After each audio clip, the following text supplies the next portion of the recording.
Hello दोस्तों, आप सभी का स्वागत है हमारे चैनल शाश्वत CGPSC CG में। देखिएगा, आज हम लोग करने वाले हैं आपके जो प्रयोगशाला परिचारक भर्ती है, इसका क्लास आज 12वां है ना?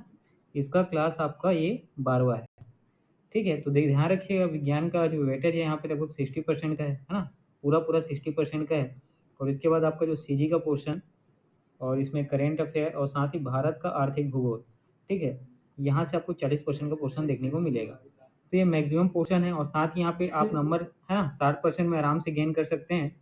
60 में से आराम से आप 55 है ना, कोशिश करिए 50 से 55 नंबर तक लाने की, ठीक है? तो अच्छा पोर्शन है ना? साथ ही ईजी है यहाँ से।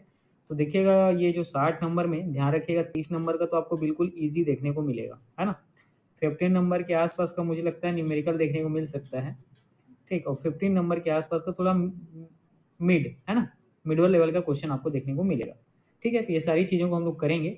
चलिए आगे बढ़ते हैं और जो आपके इंपॉर्टेंट प्रश्न है जिसको मैंने लाया हुआ है ना, उसको करने की कोशिश करते हैं, ठीक। तो देखिएगा, ये आपका पहला प्रश्न है। देखिएगा, ये आपका क्या तो पहला प्रश्न है, ठीक है।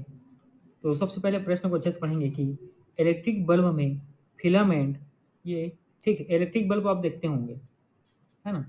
आप बल्ब देखते हैं, ठीक है। उस बल्ब में जब आप निकालेंगे ऊपर के उसके आवरण को, ठीक, ऊपर के उसके आवरण को आप निकालेंगे तो इस तरीके के स्ट्रक्चर का आपको देखने को मिलता है, ठीक है। इस तरीके से, ठीक, इस तरीके से आपको वायर का स्ट्रक्चर देखने को मिलता है, ठीक। तो यही किसका बना रहता है, प्रश्न आपसे पूछा गया है ना? तो ये फिलामेंट है, वो कौन से धातु अधातु का बना होता है या कौन से तत्व का बना होता है, ये आपको बताने हैं, है ना? तो सबसे पहले ए टंगस्टन, सी सीसा, बी नाइक्रोम, डी एल्यूमिनियम। तो इस प्रश्न का जो आपका सही उत्तर होगा ऑप्शन ए टंगस्टन, ठीक है। इस प्रश्न का सही उत्तर हो जाएगा आपका ऑप्शन ए टंगस्टन। अच्छा, टंगस्टन का ही प्रयोग क्यों करते हैं? तो क्योंकि ये याद रखिएगा, ये उच्च ताप को, ठीक है, उच्च ताप को क्या कर सकता है, सह सकता है, ठीक है। कहने का मतलब क्या है कि इसका जो है गलनांक जो है ये क्या होता है, उच्च होता है। गलनांक क्या होता है, उच्च होता है ना? जिसके कारण जब ताप भी क्या होती है, बहुत ज़्यादा हाँ, जिसके कारण जो टेम्परेचर है वो बहुत ज़्यादा बढ़ जाती है या ताप बहुत ज़्यादा बढ़ जाता है, तब भी उसको क्या करता है, सहने की क्षमता रखता है और आसानी से गलता नहीं है। इसीलिए इसका गलनांक वैल्यू जो है क्या है, बहुत ही उच्च है। तो इस प्रश्न का उत्तर आपका टंगिस्तान है, और टंगिस्तान ही क्यों है, ठीक है। इन चीज़ों को भी हम लोगों ने यहाँ पर देखा है। चलिए आगे बढ़ते हैं। देखिएगा, ये आपका अगला प्रश्न है। देखिए, जलते हुए विद्युत बल्ब के तनु का ताप सामान्यतः कितना होता है, आपको बताने हैं। हाँ, ऑप्शन ए 100 डिग्री सेल्सियस से 500 degree Celsius, option B 1000 degree Celsius से 1500 degree Celsius, option C 2000 degree Celsius से 2500 degree Celsius, option D 300 degree Celsius से 3000 3000 डिग्री सेल्सियस से 3500 डिग्री सेल्सियस, ठीक है। तो जलते हुए विद्युत बल्ब के तनु का ताप सामान्यतः कितना होता है, आपको बताने हैं। तो यहाँ पर आपका जो सही उत्तर होगा ऑप्शन सी 2000 डिग्री सेल्सियस से 2500 डिग्री सेल्सियस, ठीक है। तो देखिएगा, ये जलता हुआ जो बल्ब है ना, जलता हुआ बल्ब है, इसका जो तंतु है ये किसका बना होता है, ये बना होता है फिलामेंट का, ठीक है। फिलामेंट का बना होता है। मैंने बताया कि इसका गलनांक क्या होता है, उच्च होता है। गलनांक उच्च होता है, इसका कहने का मतलब कि ये बहुत ज़्यादा ताप को क्या कर सकता है, सह सकता है ना? बहुत ज़्यादा ताप को क्या कर सकता है, सह सकता है। तो जनरली कितने ताप को ये सहता है, तो ये होता है आपका 1500 डिग्री सेल्सियस से आपके, ठीक है, ये होता है आपके 1500 डिग्री सेल्सियस से लेकर 2500 डिग्री सेल्सियस के बीच का, है ना? 2500 डिग्री सेल्सियस तक के ताप को ये सह सकता है। तो यहाँ पर आपका जो ऑप्शन होगा ऑप्शन सी, ये आपका सही उत्तर हो जाएगा, ठीक है। ऑप्शन सी जो है आपका क्या तो सही उत्तर हो जाएगा, ठीक। चलिए आगे बढ़ते हैं। देखिएगा, ये आपका अगला प्रश्न है। देखिए, तड़ित, है ना, जो आकाशीय बिजली है उसी को क्या कहते हैं, तड़ित कहा जाता है। से वृक्ष में आग भी लग सकती है क्योंकि इसमें अत्यधिक मात्रा में क्या होता है, ये बताना है। ए ऊष्मीय ऊर्जा, सी रासायनिक ऊर्जा, बी विद्युतीय ऊर्जा, डी नाभ की ऊर्जा। ठीक है, तो ऑप्शन भी आपका सही हो जाएगा, विद्युत ऊर्जा। ठीक है, देखिएगा, मान लीजिए ये आपका वृक्ष है, ठीक है, और वायुमंडल में है ना प्रकाशीय बिजली क्या हो रही है, कड़क रही है, चमक रही है। तो जब ये बिजली ये क्या होती है, नीचे किसी पेड़ पर आके गिरती है, तो उस पेड़ पर आग लग जाता है। ठीक है, ऐसा बहुत बार आप लोगों ने देखा होगा, है ना, मोबाइल में वीडियोस में देखे होंगे या कहीं रियल में देखा होगा या न्यूज़ के माध्यम से देखे होंगे। तो ये जो प्रकाश इसमें आकर गिरती है वो कौन सी प्रकाश होती है, तो उस प्रकाश में कौन सी ऊर्जा होती है, तो याद रखिएगा विद्युत ऊर्जा होती है। ठीक, उस प्रकाश में कौन सी ऊर्जा होती है, तो याद रखिएगा विद्युत ऊर्जा। इस हिसाब से आपका सही उत्तर जो है ऑप्शन बी हो जाएगा। ठीक है, चलिए आगे बढ़ते हैं। देखिएगा, ये आपका अगला प्रश्न है।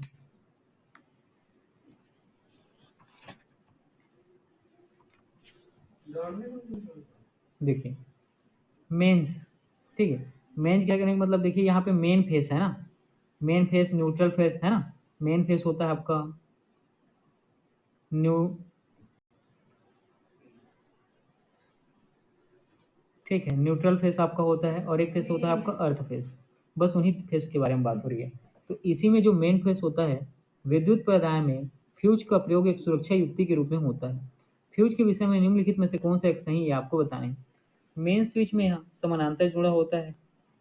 बी, यह मुख्य रूप से रजत मिश्र धातु का बना होता है। सी, इसका गलनांक निम्न होना आवश्यक है। इसमें बहुत उच्च प्रतिरोध होना आवश्यक है। ठीक है, तो यहाँ पर याद रखिएगा ऑप्शन सी आपका सही उत्तर हो जाएगा, इसका गलनांक जो है निम्न होना आवश्यक है। ठीक है, देखिएगा जो फ्यूज तार है, ठीक है, इसका गलनांक क्या होता है, तो याद रखिएगा निम्न होता है। फ्यूज तार का गलनांक क्या होता है, निम्न होता है, जिसके कारण क्या होता है, कभी भी, है ना, आपके सर्किट में देखा जाए अगर विद्युत धारा क्या हो जाती है, विद्युत धारा, ठीक है, तेजी से प्रवाहित होती है या कहा जाए ज़्यादा प्रवाहित होती है, तो ये जो है फ्यूज तार क्या होता है, गर्म हो जाता है। क्योंकि गलनांक क्या है, कम है, और ज़्यादा ऊर्जा को ये क्या सह नहीं सकता, तो क्या हो जाता है, ये गर्म हो जाता है। और गर्म होने के कारण क्या हो जाता है, पिघल जाता है। ठीक, गर्म होने के कारण क्या होता है, पिघल जाता है, और पिघलने से ये कट जाता है, जिससे सारी लाइट जो है क्या होती है, मेन सर्किट बोर्ड से आगे ट्रांसफर नहीं हो पाती, और आपका घर का पूरा लाइट क्या हो जाता है, बंद हो जाता है। ठीक है, तो याद रखिएगा, इस हिसाब से इसका गलनांक क्या होना चाहिए, निम्न होना आवश्यक है। अगर ये गलेगा नहीं, पिघलेगा नहीं, तो जितनी भी चीज़ें जो इलेक्ट्रिक से आपके घर में चलती हैं, टीवी, फ्रिज, है ना, इलेक्ट्रिक से चलने वाली जितनी भी चीज़ें हैं सब क्या हो जाएंगी, खराब हो जाएंगी। ठीक है, तो इसी को बचाने के लिए इसका गलनांक जो है फ्यूज तार का क्या रखा जाता है, निम्न रखा जाता है। ठीक है, इतनी चीज़ें क्लियर हुई, चलिए आगे बढ़ते हैं।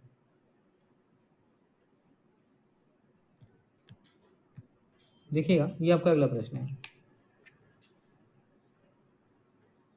यहाँ पे फ्यूज का सिद्धांत आपसे पूछा गया है कि फ्यूज किस प्रकार से काम करता है, या फ्यूज के फंक्शन को आपको बताने हैं। ठीक है, फ्यूज के फंक्शन को आपको बताना है। ए, विद्युत का रासायनिक प्रभाव। बी, विद्युत का यांत्रिक प्रभाव। सी, विद्युत का ऊष्मीय प्रभाव। और डी, विद्युत का चुंबकीय प्रभाव। तो फ्यूज जो है याद रखिएगा विद्युत के ऊष्मीय प्रभाव के सिद्धांत पर कार्य करता है ना। यहाँ पर ऑप्शन सी आपका सही हो जाएगा। फ्यूज का सिद्धांत जो है विद्युत के ऊष्मीय प्रभाव पर क्या करता है, कार्य करता है। ठीक है, चलिए आगे बढ़ते हैं।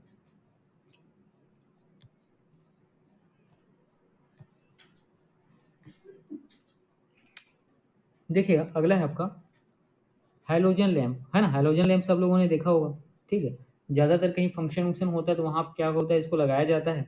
और इसमें से आपका, ठीक है, हल्दी कलर का, ठीक है, हल्दी कलर का कहें या आपके पीले कलर का, है ना, हल्दी कलर का कहें या पीले कलर का क्या होता है, प्रकाश निकलता है ना, गर्म प्रकाश निकलता है। तो हैलोजन लैंप तंतु निम्न में से किसका मिश्र धातु ही आपको बताने हैं।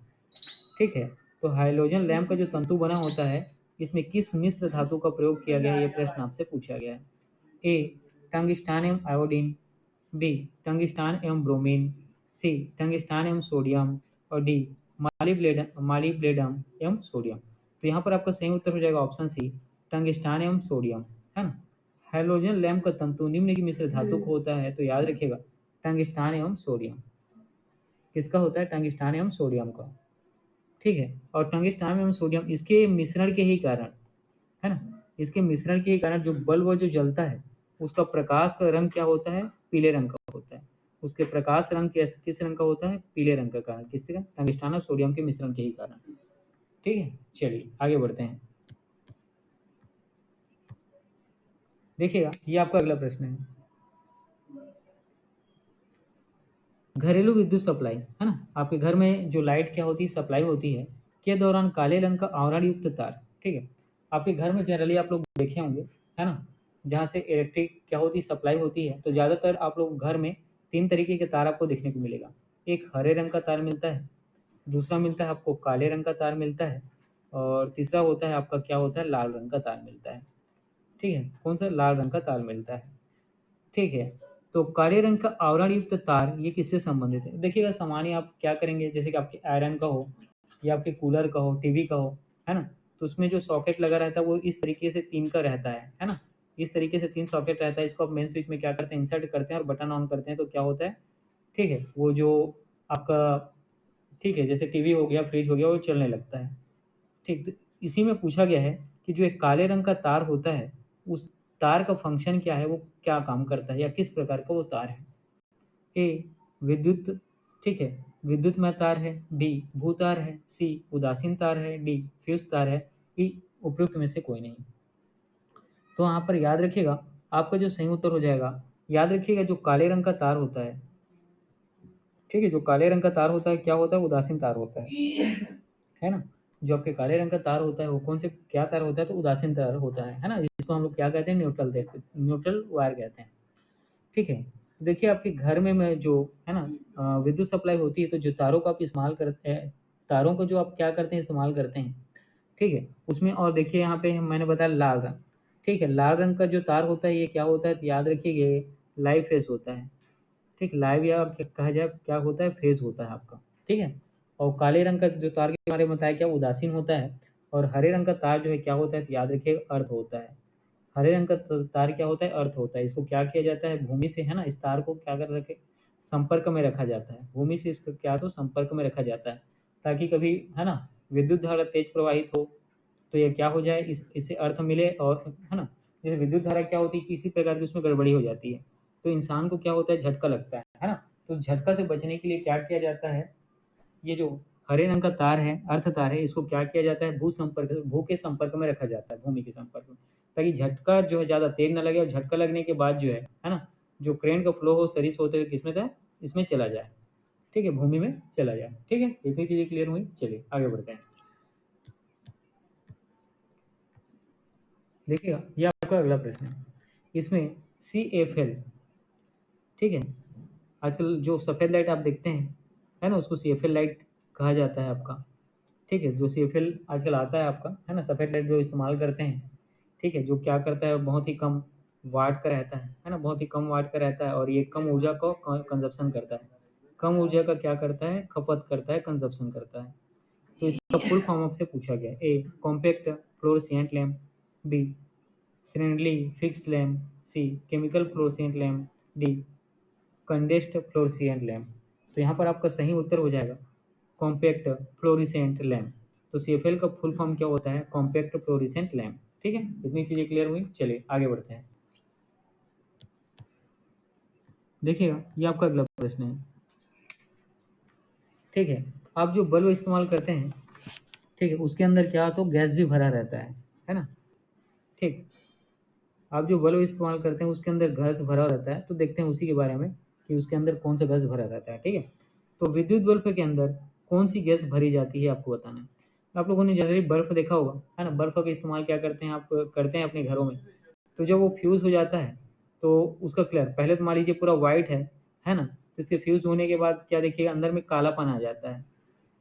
तो अंदर में कौन सा गैस रहता है जो इस तरीके की प्रतिक्रिया देता है, ये प्रश्न आपसे पूछा गया है ना। उसी प्रकार आप CFL इस्तेमाल करते हैं, CFL भी फ्यूज़ होता है, तो उसमें हल्का-हल्का काला आ जाता है। तो उसका कारण क्या है? कौन-सा गैस है जो इस प्रकार की प्रतिक्रिया करता है? प्रश्न आपसे पूछा गया है। ए ऑक्सीजन होता है, सी कार्बन डाइऑक्साइड होता है, बी वायु होता है, डी उपयुक्त में से कोई नहीं।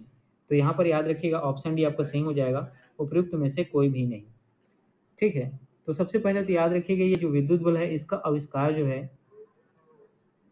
ठीक है, ये जो विद्युत बल्ब है इसका आविष्कार किया गया था थॉमस एडिसन जी के द्वारा। ठीक है, थॉमस एडिसन के द्वारा। ठीक, विद्युत बल्ब का आविष्कार किसके द्वारा किया गया था, तो याद रखेंगे थॉमस एडिसन के द्वारा। और याद रखिएगा, ठीक है, बल्ब के अंदर जो विद्युत बल्ब है उसके अंदर कौन सी गैस भरी जाती है, तो एक गैस का नाम आपको याद रखना है आर्गन, है ना। एक गैस का नाम याद रखना है आर्गन और दूसरा नाइट्रोजन, दूसरा नाइट्रोजन। तो विद्युत बल्ब के अंदर जो गैसें भरी जाती हैं उनमें दो नाम आपको याद रखना है, आर्गन और नाइट्रोजन, है ना, आर्गन और नाइट्रोजन। ठीक है, इतनी चीजें क्लियर हुई। चलिए आगे बढ़ते हैं। देखिएगा, ये आपका अगला प्रश्न है। प्रश्न को अच्छे से पढ़ें। एक तार में बहती हुई विद्युत धारा एवं विभवांतर प्रत्येक को 2 गुना बढ़ा दिया जाए तो विद्युत शक्ति क्या होगी, ये बताना है। ठीक है, तो विद्युत शक्ति क्या होगी ये बताना है। देखिएगा, एक तार है, मान लीजिए ये, इसमें आपका विद्युत धारा, ठीक है, इसमें आपका क्या, तो विद्युत धारा, विद्युत धारा मतलब क्या, आई, ठीक है, और विभवांतर, विभवांतर मतलब क्या है, वी। दोनों को क्या कर दिया जाता है, दोनों को 2 गुना कर दिया जाता है। ठीक, इसको भी 2 गुना कर दिया जाता है, इसको भी 2 गुना कर दिया जाता है। तो जो विद्युत प्रवाहित होती है वो किस प्रकार से होगी यह बताना है, या उसका परिणाम क्या होगा।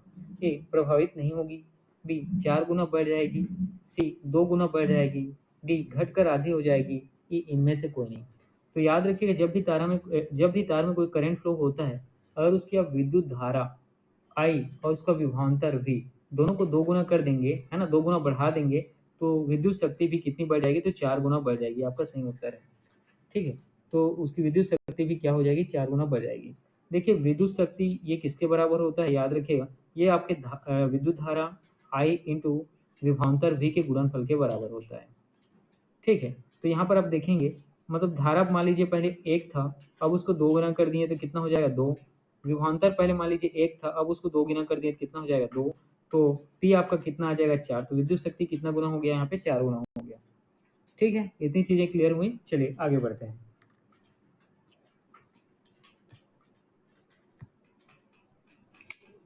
ठीक है, ये आपका अगला प्रश्न है। ठीक है, ट्रांस ट्रांसफार्मर, है ना, अगला प्रश्न आपका ट्रांसफार्मर से संबंधित है। ट्रांसफार्मर प्रयुक्त होते हैं किसमें, आपको बदलने हैं। या ट्रांसफार्मर का प्रयोग किस लिए किया जाता है, ये प्रश्न आपसे पूछा गया। एसी को डीसी में बदलने के लिए, है ना, डीसी धारा को एसी धारा में बदलने के लिए, डीसी वोल्टेज का उपचयन करने के लिए, और एसी वोल्टेज का उपचयन या अपचयन करने के लिए। तो यहाँ पर याद रखिएगा, ट्रांसफार्मर का इस्तेमाल किस लिए किया जाता है, तो एसी वोल्टेज का उपचयन या अपचयन करने के लिए। ऑप्शन डी आपका सही उत्तर हो जाएगा। ठीक है, देखिएगा, जो ट्रांसफार्मर है ना, जो ट्रांसफार्मर है ये एसी, ठीक, एसी को याद रखिएगा प्रत्यावर्ती धारा कहते हैं, और डीसी को उद्दिष्ट धारा कहा जाता है। ठीक है, तो एसी विभव को ये क्या करता है, याद रखिएगा, ये करता है ऊंचाई, ठीक है, या इसी को क्या कहते हैं, अपचयी। ठीक, एसी धारा का क्या करता है, ऊंचाई करता है या अपचयी करता है। ठीक है, और जो ट्रांसफार्मर में जो कुंडली बने होते हैं, जिसे फ्लो क्या आपका होके जाता है, ये आपको दो देखने को मिलते हैं। एक प्राइमरी कुंडली कुंडली देखने को मिलता है, दूसरा आपको इसमें देखने को मिलता है सेकेंडरी कुंडली देखने को मिलता है। तो जो आपका एसी है ना, जो आपका एसी है, ये किसको प्रभावित करता है, तो याद रखिएगा प्राइमरी कुंडली को। ठीक है, और द्वितीयक जो है कुंडली, ये किससे संबंधित है, तो याद रखिएगा विभवांतर से संबंधित रहता है। दूसरा किससे संबंधित रहता है, तो विभवांतर से संबंधित रहता है। तो ट्रांसफार्मर प्रयुक्त होते हैं किस लिए, कि एसी के वोल्टेज में अपचयन या उपचयन या अपचयन करने के लिए। ठीक है, इसी को यहाँ पे उपचाई या अपचाई, ठीक है, इसके लिए क्या होता है, एसी का प्रयोग होता है। एसी के बारे में याद रखिएगा प्रत्यावर्ती धारा है, और डीसी के बारे में क्या याद रखने की, डिस्ट धारा है वो। ठीक है, चलिए आगे बढ़ते हैं। देखिएगा, ये आपका अगला प्रश्न है। इसमें पूछा गया कि मोबाइल चार्जर, है ना, सभी लोग इससे वाकिफ हैं। मोबाइल चार्जर क्या होता है ये आपको बताने हैं। एक इन्वर्टर है, एक यूपीएस है, एक उच्चचाई ट्रांसफार्मर है, डी एक अपचाई ट्रांसफार्मर है। तो यहाँ पर आपको याद रखना है कि मोबाइल धारा क्या है, तो एक अपचाई ट्रांसफार्मर है ना। ऑप्शन डी आपका सही हो जाएगा कि मोबाइल चार्जर क्या है, तो याद रखिएगा ट्रांसफार्मर है। ठीक है, ये क्या है, ट्रांसफार्मर है ना। आपको क्या करता है, मोबाइल को ये चार्ज करने का काम करता है। और किस तरीके का है, तो याद रखना है अपचाई प्रकार का है। ठीक है, किस प्रकार का है, तो याद रखिएगा अपचाई प्रकार का है। ठीक है, और ये अपचाई करता क्या है, वोल्टेज को कम करता है ना। वोल्टेज को क्या करता है, कम करता है। ठीक है, ट्रांसफार्मर में आप देखेंगे कभी वोल्टेज अचानक से कम हो जाता है, कभी ज़्यादा हो जाता है, तो जो कम करता है वो कौन करता है, अपचाई करता है, और जो ज़्यादा करता है वो कौन करता है, तो वो उपचाई करता है। वोल्टेज को अचानक से जो ज़्यादा कर देता है वो कौन करता है, तो उपचाई करता है। ठीक है, इतनी चीज़ें क्लियर हुई, चलिए आगे बढ़ते हैं। देखिएगा, ये आपका अगला प्रश्न है।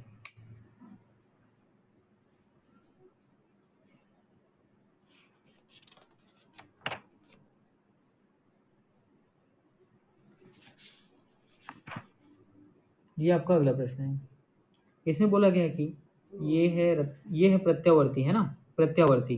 ठीक, प्रत्यावर्ती धारा को मतलब एसी धारा को, ठीक है, दिष्ट धारा डीसी धारा में बदलने वाली युक्ति या परिवर्तित करने वाली युक्ति का नाम आपको बताना है।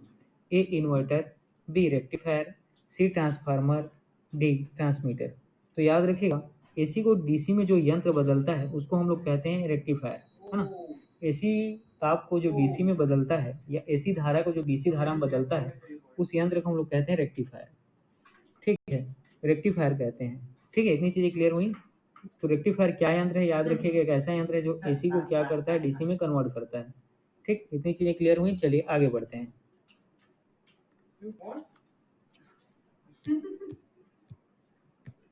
देखिएगा दोस्तों, ये आपका अगला प्रश्न है। ये जो है आपका अगला प्रश्न है, इसमें बोला गया है पृथ्वी के चुंबकीय क्षेत्र का कारण क्या है आपको बताने, है ना। देखिएगा, पृथ्वी में कहीं भी आप कंपास इस्तेमाल करते हैं, ठीक है, कहीं कंपास इस्तेमाल करते हैं या चुंबक को क्या करेंगे, ठीक है, किसी रस्सी में बांध कर आप लटकाएंगे तो वो कौन सी दिशा में रुकता है, उत्तर दक्षिण में, है ना, साउथ नॉर्थ में रुकता है, नॉर्थ साउथ में या साउथ नॉर्थ में रुकता है। उसका कारण क्या है, तो चुंबकीय क्षेत्र ही है। ठीक है, तो पृथ्वी के चुंबकीय क्षेत्र का कारण क्या है आपको बताने हैं। भ्रूकोट के अंदर की चक्रक धाराएं, बी केंद्र में मौजूद विशाल चुंबक, सी पृथ्वी के बाहर अंतरिक्ष में गतिमान आवेश, और डी उपयुक्त में से कोई नहीं। तो यहाँ पर आपका सही उत्तर हो जाएगा पिंकी। पृथ्वी के चुंबकीय क्षेत्र का कारण क्या है, तो याद रखिएगा ऑप्शन ए भूक्रोट के अंदर की चक्रक धाराएं। ठीक है, पृथ्वी के चुंबकीय क्षेत्र का कारण क्या है, तो याद रखिएगा भूक्रोट के अंदर की चक्रक धाराएं, है ना। भूक्रोट के अंदर की क्या है, तो चक्रक धाराओं के कारण ही पृथ्वी की चुंबकीय क्षेत्र का क्या होता है, निर्माण होता है। ठीक है, चलिए आगे बढ़ते हैं। देखिएगा, ये आपका अगला प्रश्न है। इसमें बोला गया है कि एक कृत्रिम उपग्रह, ठीक है, इसमें बोला गया है एक कृत्रिम उपग्रह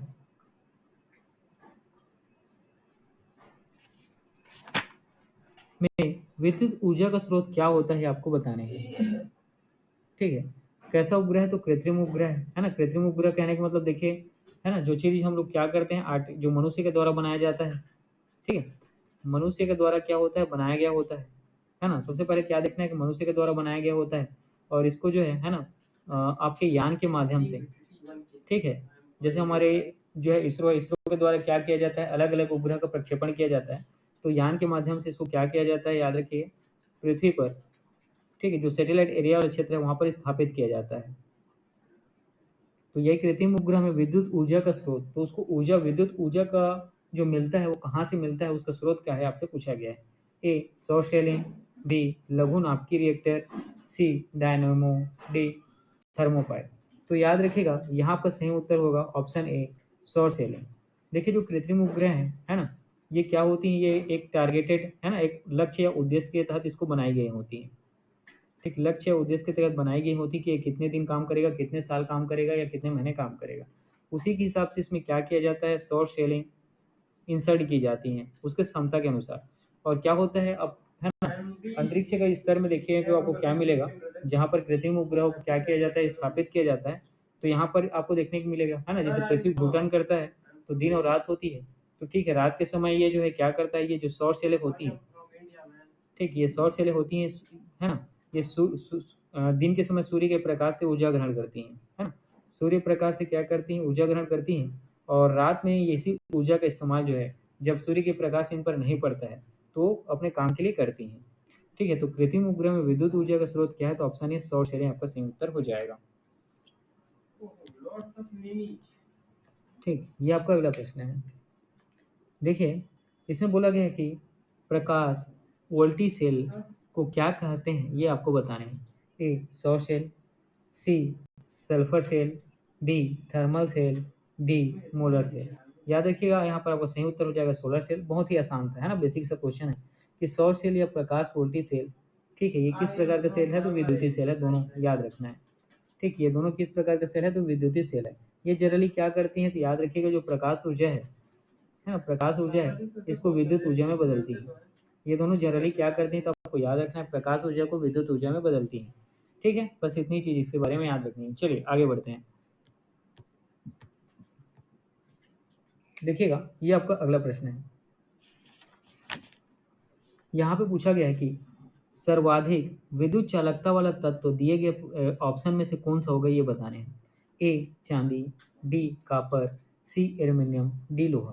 तो यहाँ पर आपका सही उत्तर हो जाएगा चांदी, है ना। सबसे ज्यादा विद्युत चालकता वाला तत्व कौन सा है, तो चांदी है। ठीक, विद्युत चालकता सर्वाधिक है, इसका मतलब कहने का मतलब क्या है, ठीक है, कि इसमें आसानी से विद्युत क्या होती है, बहुत ही आसानी से या बहुत ही तेजी से क्या होती है, विद्युत जो है इसमें प्रवाहित हो पाती है। ठीक है, विद्युत चालकता सर्वाधिक, इसका मतलब क्या है कि इसमें विद्युत जो है बहुत ही आसानी से, बहुत ही तेजी से और बहुत ही आसानी से क्या हो पाती है, इसमें प्रवाहित हो पाती है, चल पाती है। ठीक है, अब बहुत ही आसानी से ये क्या हो रही है, प्रवाहित हो रही है, इसका मतलब यहाँ पे प्रतिरोध क्या हो जाएगा, कम होगा या बिल्कुल ना के बराबर होगा। उसका मतलब क्या है कि बहुत ही आसानी से अगर वो, ठीक है, इस तत्व में चल पाती है, विद्युत का प्रवाह हो पाता है, इसका मतलब प्रतिरोध यहाँ पे क्या हो जाएगा, शून्य होगा या बिल्कुल भी कम होगा, या बिल्कुल ही एकदम क्या होगा, कम होगा। तो ऐसा कोई तत्व जो क्या करता है, जिसका प्रतिरोध बहुत कम रखता है और वो जो विद्युत को आसानी से प्रवाहित होने देता है, इसको क्या कहा जाता है, विद्युत का अच्छा चालक कहा जाता है। इसको क्या, तो विद्युत का अच्छा चालक या सुचालक कहा जाता है ना, विद्युत का अच्छा चालक या सुचालक कहा जाता है। तो दिए गए ऑप्शन में चांदी जो है आपका सही उत्तर हो जाएगा। ये विद्युत का क्या है, तो बहुत ही अच्छा चालक है ना। विद्युत का सर्वोत्तम चालक कौन सा है, तो याद रखिएगा चांदी है। ठीक है, चलिए आगे बढ़ते हैं। देखिएगा, ये आपका अगला प्रश्न है। ये आपका अगला प्रश्न है, इसमें बोला गया है अति चालक का लक्षण क्या होता है, आपको बताना है। मैंने ठीक अभी थोड़ी देर पहले बताया, इसके ठीक पहले क्वेश्चन। उच्च पारगम्यता, निम्न पारगम्यता, शून्य पारगम्यता, डी अनंत पारगम्यता। तो उसका प्रतिरोध क्या होता है, तो याद रखिएगा शून्य होता है ना। उसका प्रतिरोध क्या होता है, तो शून्य होता है। तो ये क्या हो जाएगा, ऑप्शन सी शून्य पारगम्यता, है ना, शून्य पारगम्यता, ये आपका सही उत्तर हो जाएगा। ठीक है, इतनी चीजें क्लियर हुई। चलिए आगे बढ़ते हैं। देखिएगा, ये आपका अगला प्रश्न है। अब पूछा गया, यहाँ अर्धचालक की बातें की गई हैं, याद रखिएगा, है ना। ये क्या है, सुचालक और, ठीक है, अर्धचालक कहने का मतलब सुचालक और कुचालक के बीच बीच की स्थिति है। ठीक, अर्धचालक जो है सुचालक और आपके कुचालक दोनों के बीच की स्थिति होती है। ठीक है, और अर्धचालक में यदि चालकता जो है 0 डिग्री, 0 डिग्री की इसमें दिया है केल्विन। केल्विन पर क्या होता है, ये आपको बताने हैं। ए ये होगा 10⁵ ओम, ये 10⁵ ओम, ये 10⁵ और शून्य। याद रखिए, अर्धचालकता की अगर क्या देखा जाए, चालकता अगर 0 डिग्री केल्विन है, तो उसका ताप भी कितना हो जाएगा, याद रखिएगा ऑप्शन डी शून्य हो जाएगा। उसका ताप भी क्या होगा, तो याद रखिएगा ऑप्शन डी शून्य हो जाएगा।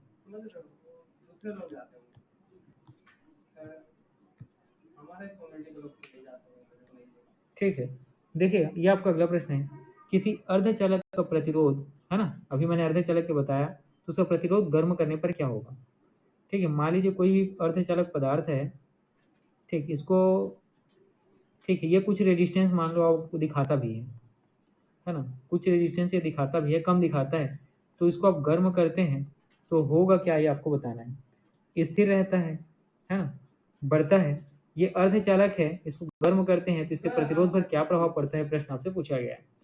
तो प्रतिरोध स्थिर रहता है, बढ़ता है, घटता है, या उपयुक्त में से कोई नहीं। तो याद रखिएगा, किसी भी अर्धचालक को जब आप गर्म करते हैं तो उसका प्रतिरोध भी क्या होने लगता है, घटने लगता है।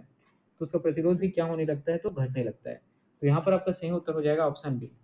यहाँ पर आपका सही उत्तर जो होगा वो होगा ऑप्शन बी। ठीक है दोस्तों, तो आज के क्लास में इतना ही रखता हूँ। जितने भी प्रश्न थे सब बहुत अच्छे लेवल के प्रश्न थे। इन सब प्रश्नों को आप अच्छे से पढ़ेंगे और कोशिश करें नोट डाउन करें और इसका बार बार रिविजन करते रहें।